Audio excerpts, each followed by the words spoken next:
Les psychologues le constatent, le déconfinement est générateur de tensions et de souffrances. Le problème des enfants placés dans les familles classiques, les différentes étapes vécues, le confinement suivi par le déconfinement progressif, ne sont déjà pas simples. Ces situations sont encore moins évidentes dans les familles monoparentales ou dans celles où il y a eu des placements d'enfants. En ce moment, les psychologues qui accompagnent les parents ou les enfants sont très sollicités. Leur soutien est nécessaire. Nous observons que les effets du déconfinement se font sentir au niveau des relations familiales. Il n'est pas facile de choisir les 4 personnes que l'on revoit, cela a tendance à générer des tensions intergénérationnelles, explique Mara Bevilacqua, psychologue. Il est essentiel de trouver un juste équilibre pour que chacun y trouve son épanouissement. Il n'est pas facile de choisir les 4 personnes que l'on revoit, cela a tendance à générer des tensions intergénérationnelles selon elle, chaque tranche d'âge et chaque groupe sociétal ressent une certaine souffrance. Les adolescents semblent être en perte de repères dans le contexte actuel. Ils ressentent un manque de contact physique, d'autant plus que c'est une période où le jeune s'éloigne plutôt de sa famille pour vivre des expériences et s'identifier à un groupe. Les personnes âgées, elles, se retrouvent encore plus isolées qu'elles ne l'étaient déjà. Et puis, il y a les personnes présentant un handicap. Je pense à ces personnes ayant un retard mental, pour lesquelles le contexte de crise sanitaire n'est pas facile à comprendre, ni les consignes mises en place pour préserver la santé de chacun, précise la psychologue. Cette souffrance est bien présente, tant chez les personnes présentant un handicap, que chez ceux et celles qui les accompagnent, et qui sont leurs guides. Mais cette souffrance existe aussi dans les familles dites classiques, une désorganisation, des difficultés psychologiques, des changements de rythme sont d'habitude générateurs de déséquilibre, de tensions, de difficultés psychologiques. Si on prend le cas des familles séparées ou monoparentales, il y a eu des difficultés au niveau du maintien du droit d'hébergement pour certains parents. Ils ont été privés du droit de garde. Cela a généré de la souffrance, tant chez les parents que chez l'enfant. Ressentir le manque, ne plus pouvoir accueillir son enfant. Il y a tout un travail à faire pour retrouver un certain équilibre au moment du déconfinement. Pour les jeunes et les enfants placés, qui relèvent du secteur de l'aide à la jeunesse, nous constatons des répercussions, poursuit Mara Bevilacqua. Surtout ceux qui ont vécu le confinement en famille et ont dû revenir en institution. L'important est d'accueillir ces enfants pour que ce retour en institution ne soit pas vécu comme une déchirure.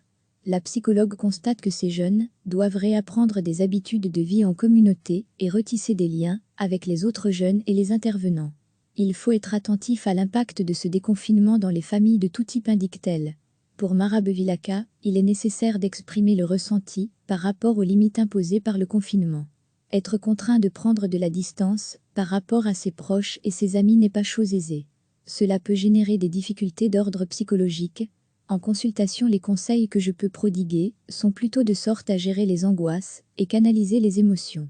Apporter une écoute bienveillante me semble essentiel pour répondre au mieux à leurs besoins en fonction de leur vécu et par rapport à leur situation personnelle et familiale.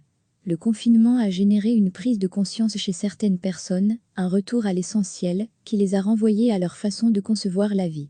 Psychologue également, Séchelle Ledru pointe également la manière dont l'angoisse s'insinue dans les familles au gré des circonstances. On avait remarqué une certaine angoisse au début, puis les gens se sont adaptés. Ils ont toujours pensé qu'on mettrait en place le déconfinement quand la sécurité serait assurée. Mais nous ne voguons pas sur un long fleuve tranquille et toutes ces mesures qui changent au jour le jour, ça crée des angoisses, de l'anxiété au sein des familles. Il y a plus de clash. Séchelle Ledru constate que certains mettent alors en avant les besoins émotionnels, pour dire voilà maintenant après 2 mois, il faut retisser du lien, d'autres vivent plus la santé physique. Cette dualité crée des conflits au sein même des familles. Des personnes sont plus anxieuses, et cette anxiété peut se propager. Des personnes, notamment avec les mesures permettant de voir 4 personnes vivant sous le même toit, au sein des familles, on n'est pas toujours d'accord. Toutes ces mesures qui changent au jour le jour, ça crée des angoisses, de l'anxiété au sein des familles. Chez les étudiants, on rencontre 2 grands groupes. Le premier est constitué de ceux qui vivent en colocation et qui décident de retourner en famille. Ceux-là, au retour, leurs colocataires ne sont pas toujours contents de les retrouver, souligne Séchelle Ledru. Dans l'autre groupe, ceux qui refusent de rentrer au sein de leur famille, on constate une baisse de morale assez significative. Des étudiants qui vivent seuls ont jusqu'ici bien vécu le confinement, car c'était obligatoire, mais maintenant ils rentrent dans une difficulté supplémentaire. On voit apparaître des dépressions. Avant, le confinement était exigé par la loi. On devait rester chez soi, constate Séchelle Ledru. Maintenant que les contacts sont autorisés, ils font une croix sur le retour en famille. C'est un conflit interne. Ils essayent de faire des compromis entre leur santé physique, leurs besoins émotionnels, les besoins sociaux, les contacts familiaux. Le fait qu'il y ait des mesures de confinement, qui sont des demi-mesures, cela provoque plus d'anxiété qu'à l'époque où le confinement était total. Pour les conseils, pas de solution miracle, il faut analyser les situations au cas par cas. Mais après 2 mois et demi, le besoin émotionnel devient urgent, note Séchelle Ledru. Ainsi, pour les personnes à risque, il faut garder du contact par téléphone, par internet ou par vidéoconférence, même si ce n'est pas en face à face. Il y a encore des personnes qui sont très isolées à cause du confinement et qui n'ont pas internet, et cela ça crée de grosses difficultés. La santé émotionnelle revient fort sur le devant de la scène aussi. On a un besoin de contact, d'activité de loisirs, cela devient important de remettre tout cela en place. Dans les familles classiques, les différentes étapes vécues, le confinement suivi par le déconfinement progressif, ne sont déjà pas simples. Ces situations sont encore moins évidentes dans les familles monoparentales ou dans celles où il y a eu des placements d'enfants. En ce moment, les psychologues qui accompagnent les parents ou les enfants sont très sollicités. Leur soutien est nécessaire. Nous observons que les effets du déconfinement se font sentir au niveau des relations familiales. Il n'est pas facile de choisir les 4 personnes que l'on revoit, cela a tendance à générer des tensions intergénérationnelles, explique Mara Bevilacqua, psychologue. Il est essentiel de trouver un juste équilibre pour que chacun y trouve son épanouissement. Il n'est pas facile de choisir les 4 personnes que l'on revoit, cela a tendance à générer des tensions intergénérationnelles selon elle, chaque tranche d'âge et chaque groupe sociétal ressent une certaine souffrance. Les adolescents semblent être en perte de repères dans le contexte actuel. Ils ressentent un manque de contact physique, d'autant plus que c'est une période où le jeune s'éloigne plutôt de sa famille pour vivre des expériences et s'identifier à un groupe. Les personnes âgées, elles, se retrouvent encore plus isolées qu'elles ne l'étaient déjà. Et puis, il y a les personnes présentant un handicap. Je pense à ces personnes ayant un retard mental, pour lesquelles le contexte de crise sanitaire n'est pas facile à comprendre, ni les consignes mises en place pour préserver la santé de chacun, précise la psychologue. Cette souffrance est bien présente, tant chez les personnes présentant un handicap, que chez ceux et celles qui les accompagnent et qui sont leurs guides.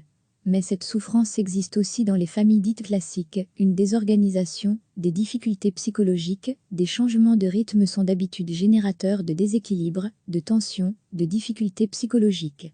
Si on prend le cas des familles séparées ou monoparentales, il y a eu des difficultés au niveau du maintien du droit d'hébergement pour certains parents. Ils ont été privés du droit de garde. Cela a généré de la souffrance, tant chez les parents que chez l'enfant. Ressentir le manque, ne plus pouvoir accueillir son enfant. Il y a tout un travail à faire pour retrouver un certain équilibre au moment du déconfinement. Le problème des enfants placés pour les jeunes et les enfants placés, qui relèvent du secteur de l'aide à la jeunesse, nous constatons des répercussions, poursuit Mara Bevilacqua. Surtout ceux qui ont vécu le confinement en famille et ont dû revenir en institution. L'important est d'accueillir ces enfants pour que ce retour en institution ne soit pas vécu comme une déchirure. La psychologue constate que ces jeunes doivent réapprendre des habitudes de vie en communauté et retisser des liens avec les autres jeunes et les intervenants. Il faut être attentif à l'impact de ce déconfinement dans les familles de tout type, indique-t-elle. Pour Mara Bevilacqua, il est nécessaire d'exprimer le ressenti par rapport aux limites imposées par le confinement. Être contraint de prendre de la distance par rapport à ses proches et ses amis n'est pas chose aisée. Cela peut générer des difficultés d'ordre psychologique. En consultation, les conseils que je peux prodiguer sont plutôt de sorte à gérer les angoisses et canaliser les émotions. Apporter une écoute bienveillante me semble essentiel pour répondre au mieux à leurs besoins en fonction de leur vécu et par rapport à leur situation personnelle et familiale. Le confinement a généré une prise de conscience chez certaines personnes, un retour à l'essentiel qui les a renvoyées à leur façon de concevoir la vie. Le lien social et la santé, la difficile équation psychologue également, Séchelle Ledru pointe également la manière dont l'angoisse s'insinue dans les familles au gré des circonstances. On avait remarqué une certaine angoisse au début, puis les gens se sont adaptés. Ils ont toujours pensé qu'on mettrait en place le déconfinement quand la sécurité serait assurée. Mais nous ne voguons pas sur un long fleuve tranquille et toutes ces mesures qui changent au jour le jour, ça crée des angoisses, de l'anxiété au sein des familles. Il y a plus de clash. Séchelle Ledru constate que certains mettent alors en avant les besoins émotionnels pour dire voilà maintenant après 2 mois, il faut retisser du lien, d'autres vivent plus la santé physique. Cette dualité crée des conflits au sein même des familles. Des personnes sont plus anxieuses, et cette anxiété peut se propager. Des personnes, notamment avec les mesures permettant de voir 4 personnes vivant sous le même toit, au sein des familles, on n'est pas toujours d'accord. Toutes ces mesures qui changent au jour le jour, ça crée des angoisses, de l'anxiété au sein des familles. Chez les étudiants, on rencontre 2 grands groupes. Le premier est constitué de ceux qui vivent en colocation et qui décident de retourner en famille. Ceux-là, au retour, leurs colocataires ne sont pas toujours contents de les retrouver, souligne Séchelle Ledru. Dans l'autre groupe, ceux qui refusent de rentrer au sein de leur famille, on constate une baisse de morale assez significative. Des étudiants qui vivent seuls ont jusqu'ici bien vécu le confinement, car c'était obligatoire, mais maintenant ils rentrent dans une difficulté supplémentaire. On voit apparaître des dépressions. Avant, le confinement était exigé par la loi. On devait rester chez soi, constate Séchelle Ledru. Maintenant que les contacts sont autorisés, ils font une croix sur le retour en famille. C'est un conflit interne. Ils essayent de faire des compromis entre leur santé physique, leurs besoins émotionnels, les besoins sociaux, les contacts familiaux. Le fait qu'il y ait des mesures de confinement, qui sont des demi-mesures, cela provoque plus d'anxiété qu'à l'époque où le confinement était total.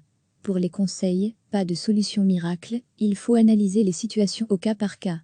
Mais après 2 mois et demi, le besoin émotionnel devient urgent, note Séchelle Ledru. Ainsi, pour les personnes à risque, il faut garder du contact par téléphone, par internet ou par vidéoconférence, même si ce n'est pas en face à face. Il y a encore des personnes qui sont très isolées à cause du confinement et qui n'ont pas internet, et cela ça crée de grosses difficultés. La santé émotionnelle revient fort sur le devant de la scène aussi. On a un besoin de contact, d'activité de loisirs, cela devient important de remettre tout cela en place. Cliquez sur s'abonner pour recevoir les dernières nouvelles.